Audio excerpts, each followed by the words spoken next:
मैं Shri Sunil Rane, chairman Atharva foundation, MLA Borivali sir को request करती हूँ कि वो मंच पर आए।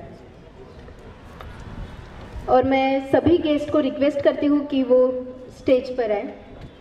Mister Varsha Rane, vice chairman Atharva foundation, doctor Vinay Jain, founder and chairperson VT group of institution,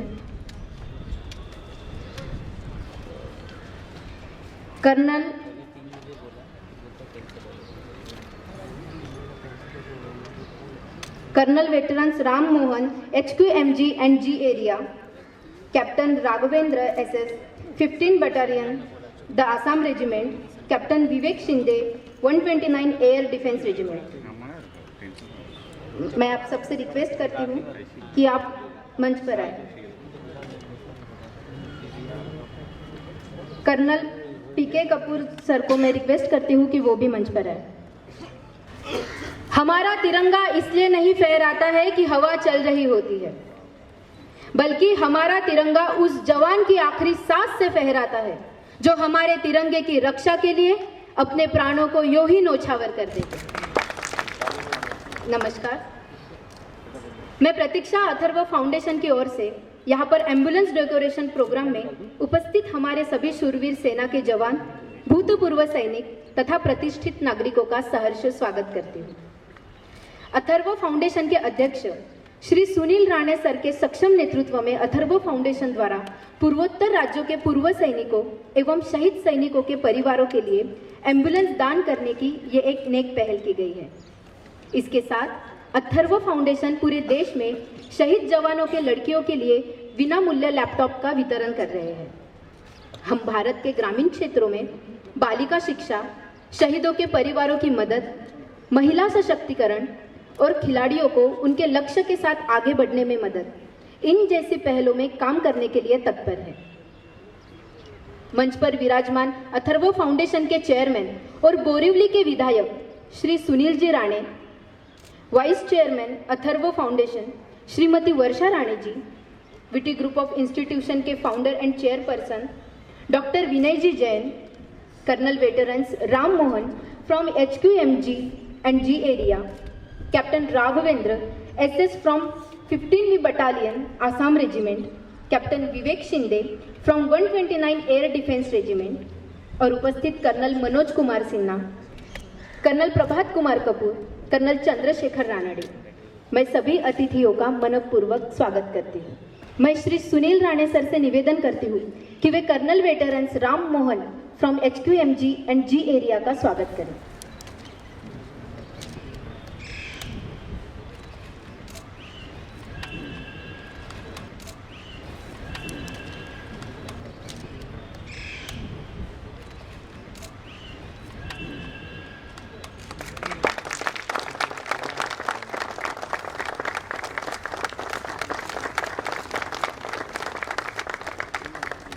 thank you sir.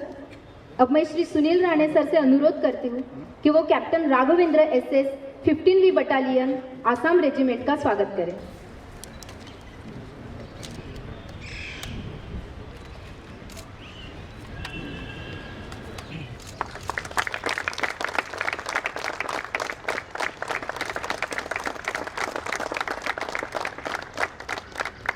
Thank you sir.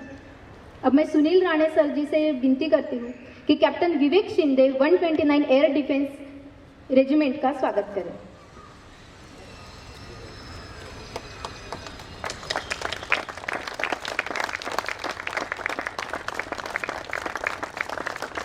Thank you sir. अब मैं सुनील राणे सर जी से विनती करती हूँ कि वो founder and chairperson VT group of institutions doctor Vinay Jain sir का सत्कार और स्वागत करें।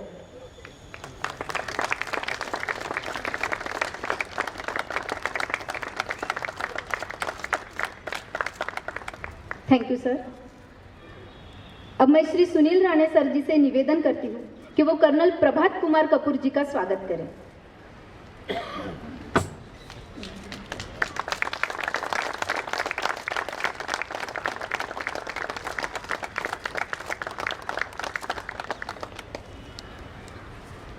Thank you so much sir. अब मैं लेफ्टिनेंट कर्नल मनोज कुमार सिन्हा जी से विनती करती हूँ कि वो यहाँ आकर 2 शब्द कहें।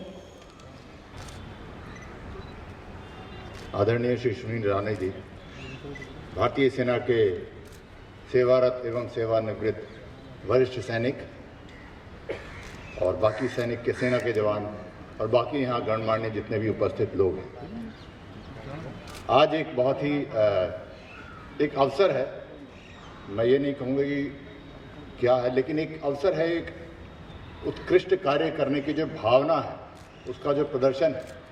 और खासकर मैं अथर्व फाउंडेशन के साथ और सुनील राणे जी के साथ पिछले कई वर्षों से जुड़ा हुआ हूँ, तो सदैव जो उनका एक प्रयास रहता है, खासकर भारतीय सेना और सेना के जवानों और उनसे भी अधिक जो वीरगत हो गए हैं हमारे भारतीय सेना के जवान और उनके जो परिवार रह गए हैं, उनके प्रति जो उनके मन में मनोभाव है, जो सौहार्द है, जो ममत्व है, वो उसका सदैव प्रदर्शन करते रहते हैं। और जो वीरों की कहानियां हैं उसको वो देश और दुनिया में चारों तरफ फैलाने का सदैव प्रयास करते रहते हैं। उन्हीं के उपक्रम से मुझे भी कभी कभी ये अवसर मिला कि मैं भी किसी न किसी वीर की कुछ कहानियां कह सकूं, और मैं कृतज्ञ हूं उनका इस बात के लिए। और उनके इस प्रयास में वो सदैव देश के कोने कोने में जाते रहते हैं। वो सिर्फ दिखाने वाली बात नहीं है कि यहाँ पर हैं, आज यहाँ पर मुंबई में कैमरे के सामने सबके सामने ये आयोजन करके कर रहे हैं, यह यहाँ तक सीमित ही नहीं है। उनका मुख्य कार्य वो होता है जो शायद कोई देखता भी नहीं है, जो शायद कोई जानता भी नहीं है। हम और आप नहीं जानते हैं, चुपचाप हो जाते हैं इस देश के कोने कोने में शहीदों के परिवारों के पास, और उन पर जाकर उनकी बात सुनते हैं, सुनाते हैं। और ये सबसे बड़ी बात होती है, कभी कभी आदमी कोने में जब रह जाता है, शायद उसको किसी चीज़ की कमी महसूस हो ना हो, लेकिन उसको ये लगता है कि शायद क्या कोई मुझे पूछने वाला है। चेक तो आप यहाँ से भी भेज सकते हैं, आजकल तो UPI और मोबाइल के माध्यम से एक अंगूठे के बटन से आप पैसा किसी के अकाउंट में डाल सकते हैं, कोई उसमें बड़ी बात नहीं है।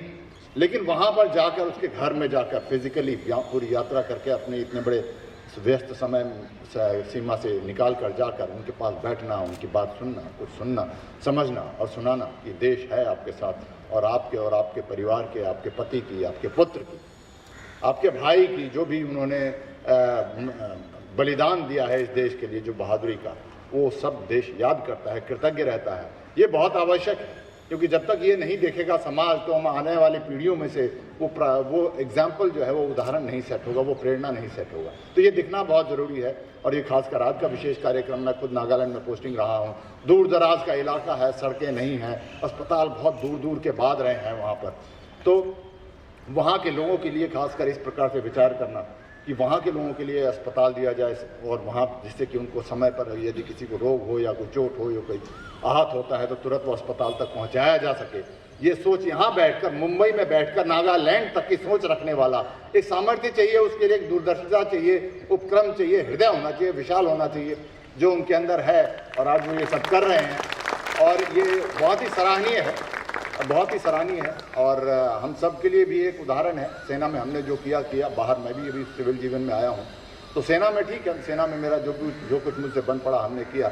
बाहर जब आया हूँ तो बाहर इस प्रकार के लोग जो वर्दी से, कोई सेना से जिसका डायरेक्ट कोई कनेक्शन नहीं था, उसके बावजूद, डायरेक्ट कनेक्शन ना होने के बावजूद वो इतना कनेक्टेड है, इतना जुड़े हुए हैं सेना से। तो ये हमारे लिए भी कभी कभी होता है, और कि हम करते रहें जो कुछ है, हम सेना छोड़ने के बावजूद जो भी सेना के लिए हम कर सकते हैं, सेना की बात कर सकते हैं, सेना की कहानियाँ कह सकते हैं, वो हम भी प्रेरणा इनसे लेते हैं।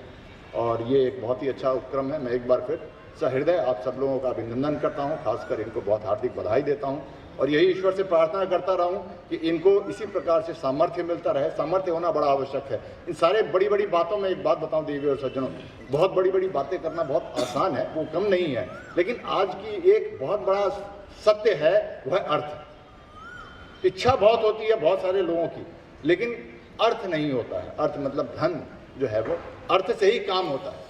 कोई बड़ा से बड़ा धर्म का मूल जो है, धर्म के मूल में अर्थ होता है, और वो अर्थ कई लोग होते हैं जिनके पास भावना होती है, अर्थ नहीं होता है।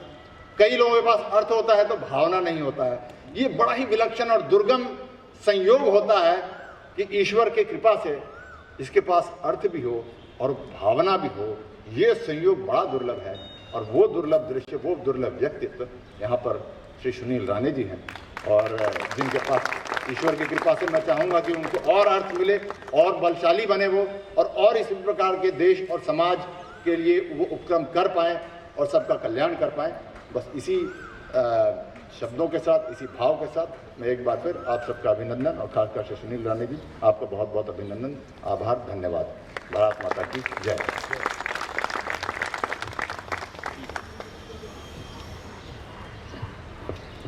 Thank you so much lieutenant colonel Manoj Kumar Sinha ji, जो सेना मेडल से पुरस्कारित हुए हैं। अब मैं वीटी ग्रुप ऑफ इंस्टीट्यूशन के founder and chairperson doctor Vinay ji Jain से विनती करती हूँ कि वो यहाँ आकर 2 शब्द कहें। भारतीय सेना के सभी जवानों को प्रणाम करता हूँ, नमन करता हूँ। और भारतीय सेना में पहले काम कर चुके उन सभी वीरों को फिर एक बार नमन करता हूँ।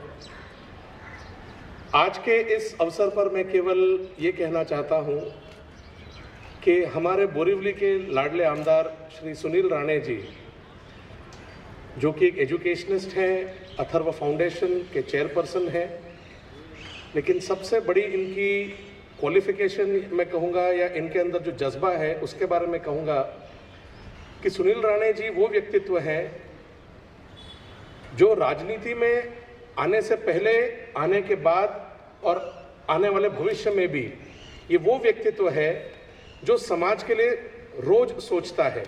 वो हमारे एरिया के डॉक्टर्स होने दीजिए, टीचर्स होने दीजिए, वो हमारे एरिया के बच्चे होने दीजिए, यहाँ के ट्राइबल कम्युनिटी होने दीजिए, यहाँ के लोगों की जन जन की समस्याएं होने दीजिए। दिन भर यदि कोई व्यक्ति किसी के लिए सोचता है तो वो है हमारे लाडले आमदार श्री सुनील राणे जी। इनके साथ में जब भी मिलता हूँ तो ये हमेशा वीर जवानों की बात करते हैं, हमारे देश की रक्षा में जो सेवा देते हैं उनके बारे में बात करते हैं, उनकी स्टोरीज बताते हैं, किस तरह से कौन कहाँ पर है, ये क्या वहाँ पर जाकर सीख कर आते हैं, क्या इनिशिएटिव्स लेते हैं। इनके मुख से जब ये सारी स्टोरीज सुनते हैं तो वाकई बहुत प्रेरणा मिलती है कि आज के ज़माने में, जैसे अभी भी आपने जो एक बात कही कि कहना बहुत आसान है, भावना होना बहुत आसान है, लेकिन किसी की सेना के लिए कुछ कर गुजरने का जो एक जज्बा अंदर होना, तो वो ऐसे हमारे सुनील राणे जी हैं। और आज सिक्किम और नागालैंड के लिए 2 एम्बुलेंस डोनेट की जा रही है, ये जानकर बहुत प्रसन्नता हो रही है। और मैं केवल सुनील जी से एक ही बात कहता हूँ कि यदि इस एम्बुलेंस में यदि हमारा देश का एक जवान, सिर्फ एक जवान की भी अगर हम जान बचा पाए, उसको सेवा दे पाए, तो ये पूरा प्रयास सार्थक साबित हो जाएगा। तो ये बहुत अनूठा और बहुत अच्छा आपने इनिशिएटिव लिया है, ये ज़रूरत है। और लिया भी कहाँ के लिए है, तो सिक्किम, नागालैंड, मणिपुर में ऑलरेडी डोनेशन कर चुके हैं और अभी 5 स्टेट्स में डोनेशन करना है इन्हें। तो ये जो सोच है इसको मैं साधुवाद देता हूँ और नमन करता हूँ इस सोच को, और हमारी भारतीय सेना के ये एम्बुलेंस काम आए, ये दुआ करता हूँ कि कभी किसी को ज़रूरत ही ना पड़े, लेकिन यदि ज़रूरत पड़ जाए तो ये एम्बुलेंस उनके सेवा में रहे। इन्हीं अच्छी भावनाओं के साथ, शुभकामनाओं के साथ ये एम्बुलेंस हमारे देश की सेवा में काम आए। बहुत बहुत शुक्रिया, धन्यवाद। अब मैं अथर्व फाउंडेशन के चेयरमैन और बोरीवली के लोकप्रिय विधायक श्री सुनील राणे सर से निवेदन करती हूँ कि वो यहाँ आकर सभा को संबोधित करें। भारत माता की जय। भारत माता की जय। भारत माता की जय। आज के अथर्व फाउंडेशन के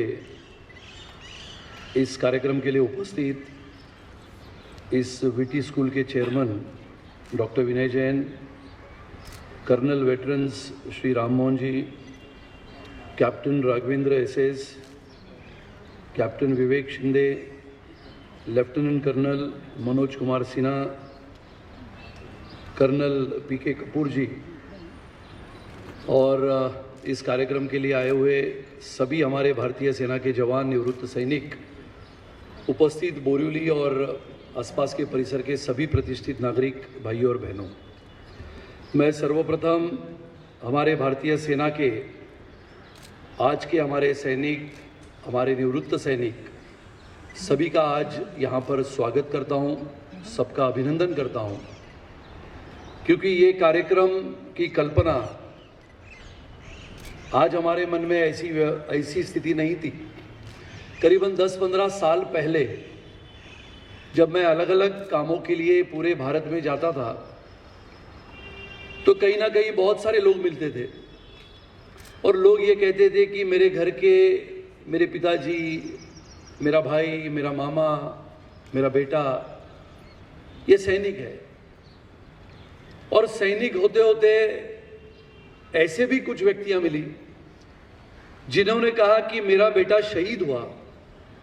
और ये सिलसिला शुरू हुआ जब मैं हमारी वीर माता अनुराधा गोरे ताई को मिला। और अनुराधा ताई की जब बात मैंने सुनी तो मुझे लगा कि हम सब काम करते हैं, राजनीति में है, अलग अलग क्षेत्रों में काम करते हैं। और उन्होंने जो बातें बताई कि सियाचिन के उस पहाड़ी इलाके में, बर्फीले इलाके में जाने के पश्चात चट्टान खिसकने के बाद उनके बेटे की मृत्यु हुई, जो सेना का जवान था, सेना का मेजर था। तो मैंने फिर खोजना शुरू किया, जिसको हम रिसर्च कहते हैं। और करते करते करते पता लगा कि भारतीय सेना के जवान किन परिस्थितियों में काम करते हैं। फिर जिसकी बात हमने की कि अरुणाचल प्रदेश से लेकर 7 सिस्टर की बात आई, चाहे अरुणाचल प्रदेश हो, आसाम हो, मणिपुर, मेघालय, मिजोरम, फिर नागालैंड, सिक्किम की जब बात आई, और जब मैंने उन प्रदेशों का दौरा शुरू किया। राजनीति में काम करते समय एक बात होती है कि आपको जाने के लिए बहुत आसान होता है, और जब मैंने ये परिस्थितियों को देखते हुए इन जगहों का दौरा शुरू किया, मनोज जी ने बहुत सही कहा। हम सबको याद होगा जब हमने षणमुखानंद में वो कार्यक्रम जब किया था, जो बारिश थी, और वो कार्यक्रम था कारगिल की याद में 26 जुलाई को, कारगिल विजय दिवस जो हम मनाते हैं। और उस दौरान मेरी और हमारे तभी की पूर्व मुख्यमंत्री सम्माननीय देवेंद्र जी की बात लगातार होती थी कि जब मैं अरुणाचल का दौरा करके आया, पिनोंग पोस्ट पे जाके आया, और मैं कर्नल राजे, हम जब वहां पर से आ रहे थे तो हम तो विशेष रूप से वहां पर गए थे, जो हमारे शहीद हंगप्पन दादा थे उनके हम घर गए थे। और शायद ये बातें मैंने रानडे साहब को भी बताई थी आने के बाद। और जब मैं उनके घर गया, करीबन 3-3.5 हजार ऊंचाई पे, जहां पर हंगप्पन दादा का घर था, वो घर तो घर था ही नहीं, वो तो बिल्कुल बांबू का एक छोटा सा ऐसा चौराहा था, और उस चौराहे को घर मानते थे। और वहां से अगर नीचे देखा तो पहाड़ से पता लगता था कि खाई है नीचे। और ऐसे जगह पे रहने वाले हमारे शहीद हंगप्पन दादा की कहानी को मैंने सुना था।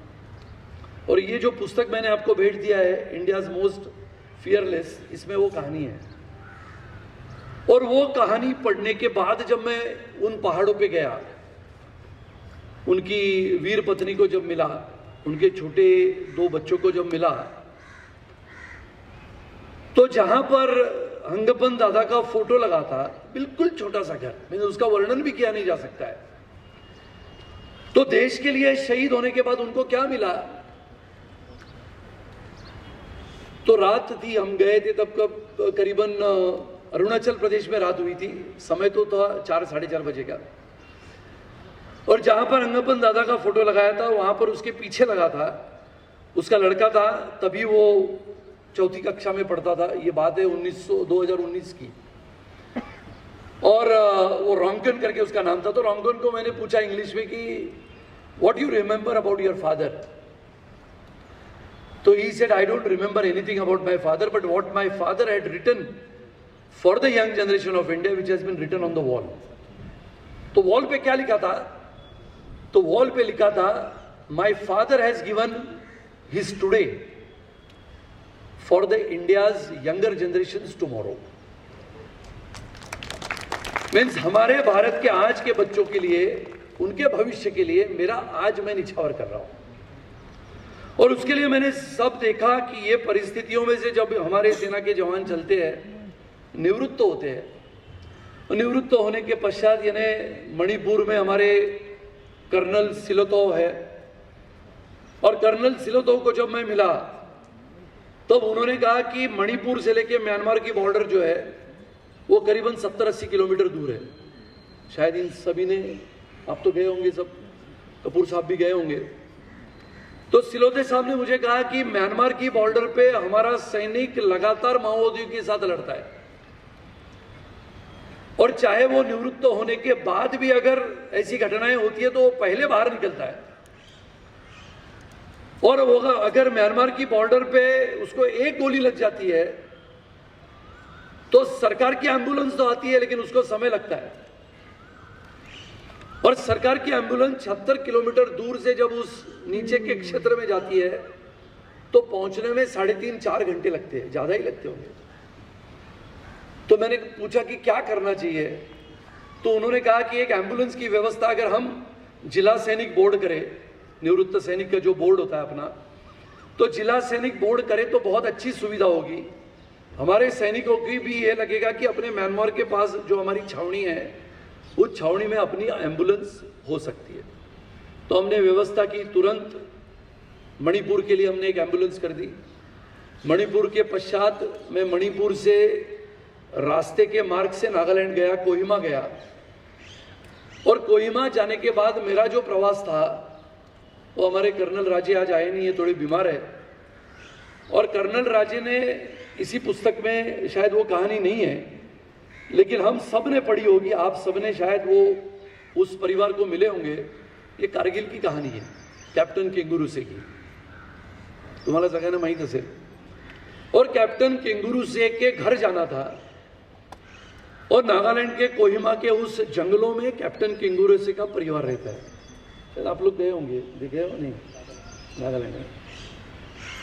और वहां पर हमारे तभी के मेजर जनरल पीसी नायर थे जो आज के लेफ्टिनेंट जनरल है। और हमारे वहां पर जो राज्यपाल महोदय थे वो मुंबई से आते थे, हमारे पिताजी के साथ उनका राजनीतिक काम बहुत था, पद्मनाभ आचार्य जी जो वहां पर राज्यपाल थे। तो मैंने हमारे तभी के मेजर जनरल पीसी नायर जी को कहा कि मुझे नागालैंड आना है और कैप्टन केंगुरुसे के घर जाना है। तो उन्होंने अचंभित हुआ कि मुंबई में रहते हुए आपको कैप्टन केंगुरुसे की कहानी कैसे पता लगी। और कैप्टन केंगुरुसे की कहानी ये थी कि कारगिल की आखिरी चट्टान जो 18,000 फुट की ऊंचाई पे थी, वो आखिरी चट्टान करीबन 1,500 फुट की ऊंचाई पे, यानी 17,500 फुट की ऊपर की जो चट्टान चढ़ाई थी वो बिल्कुल बर्फीली चट्टान पे। मैं देख रहा था कि ये बिल्डिंग अगर 20-25 मंजिल की है तो वो 18,000 मंजिल यानी 18,000 फुट ऊंचाई पे आखिरी 1,500 फुट की चट्टान को लांघने का काम जब उनको दिया गया तो बर्फ था। और बर्फीली चट्टान पे चढ़ते हुए उनके जूते फिसल रहे थे करके उन्होंने जूते फेंक दिए और बगैर जूते के 1,500 फुट आखिरी यानी 17,500 फुट ऊंचाई पे आखिरी 1,000 फुट उन्होंने बगैर जूते के उस पर्वत को लांघ लिया। और लांघने के बाद जाते हुए बंकर को ध्वस्त किया। एक नहीं 7 बंकर उन्होंने ध्वस्त किए। उसके बाद जब केंगुरुसे शहीद हुए, उसकी कहानी तो ऐसी है कि सेना के जवान, आप तो जिंदगी और मौत तो हाथ पे लेके चलते हो, लेकिन जो लोग अपना कारोबार करते हैं, नौकरी करते हैं, इस हिंदुस्तान में रहते हैं, वो आप लोगों के वजह से जीवित है, जिसमें मैं भी आता हूं और बाकी के लोग भी आते हैं। और वो कहानी सुनने के बाद जब मैं उनके घर गया, उसका शायद चित्र आपने यहाँ पर देखा होगा, तो उसके माँ को मिला, उसके पिताजी को मिला, तो उन्होंने कैप्टन केंगुरुसे की कहानी जो वहाँ पर बयान की 1999 की कारगिल की, उसको सुनने के बाद मुझे लगा कि नागालैंड के लोगों के लिए हमने कुछ ना कुछ करने की आवश्यकता है। तो उनको मैंने पूछा तो उन्होंने यही बात कही कि हमारे गांव में एम्बुलेंस नहीं है, नागालैंड के कोहिमा में। ऐसे करते करते मैं नागालैंड से, कोहिमा से दिमापुर, फिर दिमापुर से जब हम सिक्किम गए, सिक्किम से उतरते हुए वापस हम जब दार्जिलिंग गए कलिम्पोंग होते हुए, तो दार्जिलिंग में भी लोगों का यही कहना था, जितने हमें प्रधान गुरुंग जो लोग मिले सभी ने कहा कि हमें एम्बुलेंस की आवश्यकता है। इसके लिए पहले चरण में हमने मणिपुर किया, फिर नागालैंड, फिर सिक्किम, और आने वाले साल भर में हमें आसाम, मेघालय, त्रिपुरा, मिजोरम और दार्जिलिंग के लिए एम्बुलेंस भेजनी है। मेरा ये सुनना था कि मैं इतने बड़े भव्य ऐसे प्रांगण में बैठा हूँ। विनय जी हमारे मित्र है, बहुत जिंदा दिली है, लेकिन मैंने इनको कॉपी दिखाई कि ये भाषण में एक एम्बुलेंस का उल्लेख करेंगे, लेकिन अपने कान में मेरे बोला था, जो मेरे को पता लगा, एक एम्बुलेंस की व्यवस्था चाहे असम, मेघालय, त्रिपुरा, मिजोरम और दार्जिलिंग, ये विटी स्कूल इंटरनेशनल से होगी, कि आज मैं जाहिर करता हूँ। क्योंकि जब हम सब ये बनाते हैं उसमें भी मेहनत होती है, परिश्रम होते हैं, लगन होती है, कठिनाई होती है, लेकिन ये सब हम कब कर सकते हैं? जब ये लोग अपना देश संभालते हैं। और ये करने की हिम्मत इनमें है, जो हिम्मत हम सब में नहीं थी। और इसके लिए इनकी जिंदा दिली की दाद देते हुए हम सबको वो काम करना है जो एक आम आदमी, एक आम नागरिक सिर्फ सोच सकता है। और जो क्षमतावान है, वो क्षमतावान लोगों ने ये सब कामों को पूरा करने का एक बीड़ा उठाने की आवश्यकता है। और इसके लिए ऐसा कोई कंपल्शन नहीं है, लेकिन उसके बाद आप कह सकते हो। दूसरा, फिनिक्स हॉस्पिटल, सौरभ संगोरे और शिल्पा संगोरे, इन्होंने कोरोना काल में बहुत मदद की। जितने सेना के लोग, जितने पुलिस के लोग, जितनों को हमने भेजा इनके अस्पताल में, इन्होंने इसकी सेवा की। और इसके लिए ऐसे नागरिकों का भी हम सम्मान करते हैं जिन्होंने देश सेवा में अपना योगदान दिया है। और इसके लिए जो हमारे कहानियों का सिलसिला है, वो आने वाले समय में जो हमारा हर साल का कार्यक्रम होता है, जो हम कपूर साहब, रानडे साहब, हम सब मिलके करते हैं, वो इस साल का कार्यक्रम आदरणीय प्रधानमंत्री जी को हमने कहा है कि इस साल का कार्यक्रम अगर प्रधानमंत्री अनुमति देते हैं तो हमें वो दिल्ली करना है। और दिल्ली में जहाँ पर वॉर मेमोरियल बना है, उस वॉर मेमोरियल के वहाँ पर सैनिकों के सम्मान का सबसे बड़ा कार्यक्रम जो अथर्व फाउंडेशन करता है, वो इस बार नई दिल्ली में हम सबको करना है। और इसके लिए जो मैंने कहा कि अथर्व फाउंडेशन न बल्कि सिर्फ सैनिकों के, शहीदों के परिवार के लिए कुछ करना है, लेकिन उनके घर में जो बेटियां हैं उनको भी पढ़ाने का लक्ष्य जो हमने रखा है। आप विश्वास नहीं करोगे, हमारे बालाजी शिंदे है, कोरोना जैसे खत्म हुआ, पिछले कई दिनों से हिमाचल से लेके जम्मू कश्मीर से लेके कोल्हापुर तक जो जवानों की बेटियां हैं, उनको हम कंप्यूटर का वितरण करते हैं। उनके घर घर में जाके, मेरे व्यस्त कामों की वजह से मैं नहीं जा पा रहा हूँ, बालाजी शिंदे और हमारी टीम जम्मू कश्मीर से जो बेटियों की सूची हमने बनाई है, उस सूची के अनुसार उन बेटियों को कंप्यूटर वितरण करने का काम लगातार बालाजी शिंदे और हमारी टीम करती है। और मुझे लगता है कि ये हमारे कामों की वजह से महाराष्ट्र में शहीद होने वाले हमारे सैनिकों के परिवार के लिए पहले 8.5 लाख रुपयों की राशि अनुदान के रूप में मिलती थी। हम सबको पता होगा कि ये 8.5 लाख रुपए जब मिलते थे और शहीदों के परिवार के घर में हम जब जाते थे तो माँ रोती थी, पिताजी रोते थे, ये कहते थे कि पत्नी है लेकिन पत्नी हमको वो अनुदान का हिस्सा नहीं देती। कहीं कहीं पर ऐसा होता था, जवान बहुत ही युवक होता था, 20 साल की उम्र, 21 साल की उम्र, और 21 साल की उम्र में शहीद हो जाता था। उसकी शहादत ऐसी होती थी कि अशोक चक्र मिल जाता था, लेकिन घर में माँ और पिताजी और छोटा भाई होता था।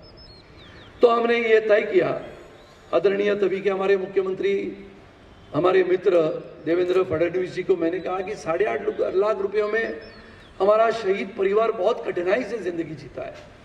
तो उन्होंने पहले कार्यक्रम में 8.5 का 25 लाख किया। दूसरे कार्यक्रम में मैंने कहा कि हरियाणा में तो 1 करोड़ रुपयों की लागत की अनुदान की बात हुई है, उन्होंने तुरंत उसको 50 किया। और 2019 के हमारे षणमुखानंद के कार्यक्रम में हमने उसको 1 करोड़ रुपयों की राशि की निधि हमारे शहीद परिवार के लिए कर दी। और ये 1 करोड़ रुपयों का कोई मोल नहीं होता, शहादत की कोई कीमत नहीं होती, लेकिन हमारे शहीद परिवारों के घर में कम से कम एक छोटी मदद हो जाती है। लेकिन कभी कभी मैं जब सुनता हूँ कि हमारे लेफ्टिनेंट की पोजीशन आज भी खाली है, ऑफिसर कैटेगरीज में आज भी हमारा नौजवान सेना में भर्ती होना नहीं चाहता है।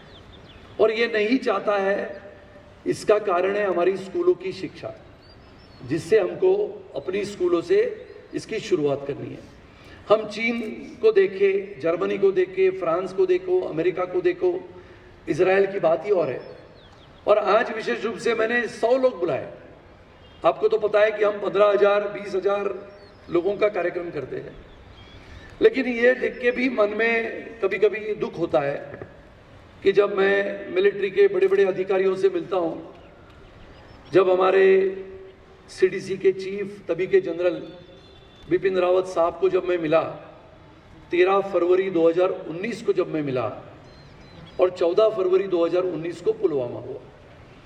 13 फरवरी को जब मैं मिला तो उन्होंने यही बात कही कि स्कूलों में, कॉलेज में ये बताने की आवश्यकता है कि भारत एक कैसा राष्ट्र है, कि भारत एक राष्ट्र में आज की पीढ़ी को ये समझने की आवश्यकता है कि अपना देश अगर सुरक्षित रहेगा, अपना देश एक शक्तिशाली होगा अगर आज की पीढ़ी को अपना देश समझ में आएगा। हर एक व्यक्ति को, हर एक नौजवान को ग्रेजुएट होने के पश्चात लगता है कि मेरे हाथ में वीज़ा आ जाए और मैं अमेरिका चला जाऊं। हर एक व्यक्ति जो यहाँ पर कारोबार करता है, उद्योग करता है, उसको लगता है कि मेरे पास हजारों करोड़ रुपए आ जाए और मैं देश का सबसे बड़ा श्रीमंत बनूं। लेकिन उन सभी को मेरी विनती यह है कि देश शक्तिशाली कब बनता है, तब देश का सेना का जवान अपने दिल से अपने देश के लिए लड़ता है, और देश के लिए लड़ते लड़ते जब वो शहीद होता है तो उसको ये अंदाज़ा होना चाहिए कि अगर मैं चला भी गया तो ये पूरा देश मेरे परिवार के साथ खड़ा रहेगा, ये पूरा देश मेरे परिवार के लिए अगर उसके ऊपर कोई संकट आए तो खड़ा रहेगा। ऐसी सोच रखने वाला ये देश अपने को खड़ा करना है। और इसके लिए मैं कभी कभी सोचता हूँ कि स्कूलों की शिक्षा और कॉलेज की शिक्षा जब पूरी होती है तो इजराइल के जैसा कम से कम 1 साल का मिलिट्री का ट्रेनिंग ये आवश्यक होने की आज हिंदुस्तान में गरज है। और 2024 को आज मुझे ऐसा लगता है कि 2024 में आदरणीय प्रधानमंत्री श्री नरेंद्र मोदी जी इसका उल्लेख आने वाले लोकसभा के चुनाव के लिए निश्चित करेंगे कि जो व्यक्ति हिंदुस्तान में ग्रेजुएट होता है, चाहे वो लड़का है लड़की है, लड़की होगी तो कम से कम 6 महीने, लड़का होगा तो 1 साल, कम से कम मिलिट्री की ट्रेनिंग अगर हासिल करते हैं तो देश में जो आज हम देखते हैं कि डिसिप्लिन की आवश्यकता है, जो देश में लगता है कि नियम और कानून की व्यवस्था को ध्वस्त करने वाला समाज भी आस्ते आस्ते बढ़ता है, तो ये समाज के लिए एक योग्यता हो, ये समाज के लिए एक नियम हो, ये समाज कानून के दायरे में अपना काम करे। इसके लिए 1 वर्ष का मिलिट्री का ट्रेनिंग हमने अपने ग्रेजुएट्स को देने की आवश्यकता है। आपको लगता है कि होना चाहिए? आपको लगता है कि नहीं? तो इसकी शुरुआत हमने छोटे छोटे बच्चों को हमने ये सिखाने की आवश्यकता है कि अपना देश क्या है। एक आखिरी सिर्फ बात आपको बताता हूँ कि शायद आप में से बहुत सारे लोग, विनय जी तो गए होंगे, हमारे सेना के जवान भी गए होंगे, लंदन में एक कनेरी वॉर्फ करके पोर्ट है, किसी ने देखा है, सुना है? ये कनेरी वॉर्फ जो पोर्ट है, ये जब सेकेंड वर्ल्ड वॉर हुआ तो सेकेंड वर्ल्ड वॉर में हिटलर ने पोलैंड को खत्म करने के लिए, ये पहले ब्रिटिश के साम्राज्य का सबसे बड़ा पोर्ट था कनेरी वॉर्फ, उसको ध्वस्त कर दिया। क्योंकि कनेरी वॉर्फ अगर चले जाओगे तो वहां से उस समुद्र के पार करते हो तो आपको दिखाई देता है कि पोलैंड शहर दिखता है। तो पोलैंड पे अगर ब्रिटिश पोलैंड पे आएंगे और जर्मनी के खिलाफ अगर काम करेंगे युद्ध में, तो पोलैंड को पहले ध्वस्त करना पड़ेगा, ये हिटलर को समझ में आया था। तो जैसे वर्ल्ड वॉर शुरू हुआ, उन्होंने कनेरी वॉर्फ को ध्वस्त कर दिया। 1944-45 में हिरोशिमा नागासाकी हुआ, वर्ल्ड वॉर समाप्त हुआ। 1945 में ब्रिटिशों को यह पता लगा कि अपना ये सबसे बेहतरीन ऐसा पोर्ट है, बंदर है, उसको हिटलर ने खत्म कर दिया। 1945 से लेकर 1985 तक, 40 वर्ष तक ब्रिटिशों ने उसके ऊपर काम किया, क्या करना चाहिए, कैसे काम करना चाहिए, क्या होना चाहिए। और 1985 में उन्होंने उस पोर्ट को नए सिरे से बांधना शुरू किया। करते करते करते करते 2003 में उसका पहला चरण पूरा हुआ। साधारण 2013-14 में 2 बार लगातार मैं वहां पर गया। एक बार गया तो देखने के लिए गया, जानकारी मिली करके। 2015 में जब गया, जब मेरे पास आदरणीय गडकरी जी के नेतृत्व में मुंबई पोर्ट का काम था, तो मैं मुंबई पोर्ट के माध्यम से वहां पर देखने गया। तो कनेरी वॉर्फ में एक जगह पे मैं रहता था, तो वहां से सुबह 6:30 बजे उठ के मैं उस बंदर को देखने जाया करता था अंदर समुद्र में। साधारण 7:30 पौने 8 बजे मैं मेरा राउंड खत्म करके जब आता था, तो मैंने देखा कि एक छोटी सी बस में से एक बिल्कुल ऐसा ऊंचा पूरा व्यक्तिमत्व वाला एक आदमी एक 15-20 छोटे छोटे बच्चों को लेके पूरा पोर्ट का इलाका घुमाता था। और वहां पर का जो टेम्परेचर था वो था -6 डिग्री में। बिल्कुल सुबह 7-7:30 बजे लगातार मैंने 2-3 दिन देखा। एक बिल्कुल ऐसा 6-6.5 फुट का एक आदमी 10-15 छोटे छोटे बच्चों को एकदम बिल्कुल पहली दूसरी तीसरी कक्षा के छोटे बच्चों को लेके वहां पर ऐसे घुमाता था। पूरा पार्क का इलाका, पोर्ट का इलाका आधा घंटा घुमाता था, बस में बिठा के लेके जाता था। तो मेरे से रहा नहीं गया, तो तीसरे दिन मैं उसके पीछे पीछे पीछे पीछे चला गया। तो वो उनको हाथ पकड़ के सब दिखाता था। ये पोर्ट का पहला हमला यहाँ पर हुआ था, ये 1940 का एक प्लाक था, वो दिखाता था। फिर हमारे कितने सैनिक शहीद हुए वो दिखाता था। फिर आगे वहां पर उनका एक मेमोरियल बना था। ऐसी सब जगहें दिखाते दिखाते दिखाते वो बच्चों को सिखाते सिखाते बस में बिठा के लेके जाता था। तो मैंने उसको पूछा एक दिन कि आपका नाम क्या है, तो उसने कहा कि माय नेम इज अर्नोल्ड, ऐसे अर्नोल्ड श्वार्ज़नेगर के जैसा, वो भी अर्नोल्ड था। तो मैंने उसको पूछा कि ये क्या कर रहे हो, तो उसने कहा कि मैं भी कमीशन्ड आर्मी में हूं, मैं ब्रिटिश के लिए कमीशन्ड आर्मी में हूं और मैं WWF का चैंपियन भी हूं। देखो, तो मैंने कहा ये क्या करते हो, तो उसने कहा कि मैं करोड़ों पाउंड कमाता हूं, मैं हमारी ब्रिटिश आर्मी की सेवा भी करता हूं कमीशन करके, और इन बच्चों को मैं ये सिखाता हूं कि अपने ब्रिटिश का इतिहास क्या था, हिटलर ने पोलैंड पे हमला करते हुए अपने को ध्वस्त क्यों किया था, और इन बच्चों को सिखाता हूं कि अपने देश के लिए क्या करना है, और अपने देश का जो ध्वज है, जो ब्रिटिश का ध्वज है, वो उनको सिखाता हूं, ये वॉर मेमोरियल दिखाता हूं, ताकि आज ये पहली कक्षा में है, जब ये 15 वर्ष हमारे देश को देखेंगे, पढ़ेंगे, तो इनके दिल में हमारे देश के लिए एक ऐसा, उनके हृदय में एक इंटरेस्ट पैदा होगा कि इनको लगेगा कि मेरे देश के लिए अगर मैं तैयार हो गया हूं तो मैं इनके लिए काम कर सकता हूं। अब मैंने वो अर्नोल्ड का नंबर रखा, तो मैंने कहा कि अभी ये जब युद्ध शुरू हुआ यूक्रेन रशिया का, तो मैंने अर्नोल्ड को फोन किया पूछने के लिए कि किधर हो, कैसे हो, क्या हो। तो फोन नहीं, उसका जवाब नहीं, कुछ नहीं। 10 दिन के बाद उसका जवाब आया, after 10th day, I am in Kharkiv. बस उतना ही, 1 लाइन। तो मैंने भी उसको डिस्टर्ब नहीं किया, कि मैंने कहा ये खार्किव में है तो छोड़ दो उसको। और 10-15 दिन के बाद उसका डिटेल्ड मैसेज आया कि जो सीक्रेट कैंप के ऊपर ब्रिटिश गए हैं उसमें मेरा काम चल रहा है, even though I may not come back but I am doing services for my country. विचार करो, ये अपने देश में ये भावना जागरूक होने की आवश्यकता है। और इसके लिए आज के कार्यक्रम के आए हुए हमारे भारतीय सेना के सभी सैनिकों को मैं वंदन करता हूँ, आपको नमस्कार करता हूँ।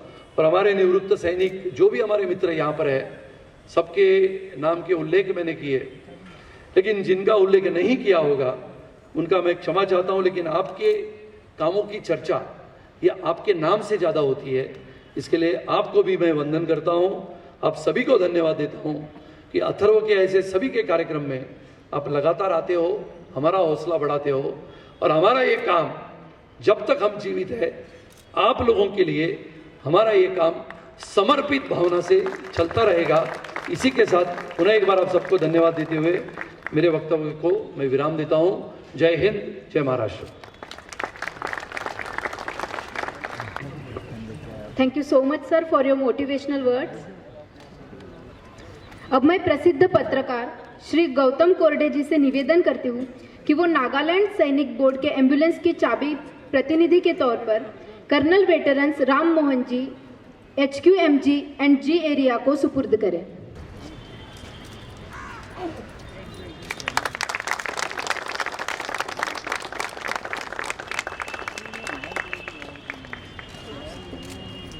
Thank you so much. अब मैं प्रख्यात लेखक और शिक्षाविद श्री महादेव रानडे जी से निवेदन करती हूँ कि वो सिक्किम राज्य सैनिक बोर्ड के एम्बुलेंस की चाबी प्रतिनिधि के तौर पे captain Vivek Shinde 129 air defence regiment को सुपुर्द करें।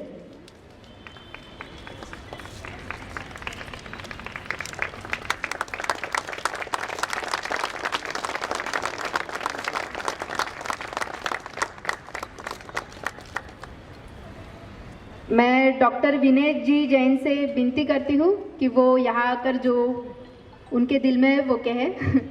Thank you. सुनील राणे जी ने बहुत ही मेरी जो भावना थी वो उन्होंने ही कह दी। उन्होंने मुझे ज़रूर दिखाया कि 5 एम्बुलेंस अभी डोनेट करनी है, तो मुझे लगा कि शायद ये ऑलरेडी प्रोक्योर हो चुकी है और इसमें हमारा नंबर नहीं लगेगा, बट ये जानकर खुशी हुई कि अभी भी हमारा नंबर लग सकता है। तो मैं खास इस ओकेजन पर ये अनाउंस करना चाहूँगा कि एक नहीं 2 एम्बुलेंस डोनेट करना चाहेंगे, और विशेष तौर पर एम्बुलेंस भी साधारण एम्बुलेंस ना होकर कार्डियक एम्बुलेंस डोनेट करें, जिससे कि काफ़ी इमरजेंसीज को हम हैंडल कर पाएंगे यदि कार्डियक एम्बुलेंस हो तो। So I would like to make this announcement, one on behalf of VT international school and one on behalf of Goregaon sports club. ऐसे 2 एम्बुलेंस हम आने वाली 8 जनवरी को डोनेट करेंगे। 8th January we will donate these 2 ambulances. So thank you so much.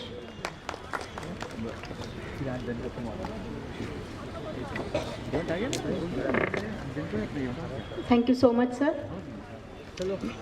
अब मैं Atharva foundation की ओर से सभी गेस्ट का तहे दिल से धन्यवाद करती हूँ। उपस्थित हमारे सेना के जवान तथा सभी प्रतिष्ठित नागरिक का शुक्रिया अदा करती हूँ। मैं विटी ग्रुप इंस्टीट्यूशन के founder and chairperson doctor Vinay ji Jain तथा कर्मचारियों का अथर्व फाउंडेशन की ओर से आभार प्रकट करती हूँ। Thank you so much everyone. आप सभी से निवेदन है कि आप राष्ट्रगान के लिए अपनी जगह पर सावधान मुद्रा में खड़े रहें। भाई थोड़ा साइड में आ जाना, साइड में। जनगण मन अधिनायक जय हे भारत भाग्य विधाता, पंजाब सिंध गुजरात मराठा द्राविड़ उत्कल बंग, विंध्य हिमाचल यमुना गंगा उच्छल जलधि तरंगा, तव शुभ नाम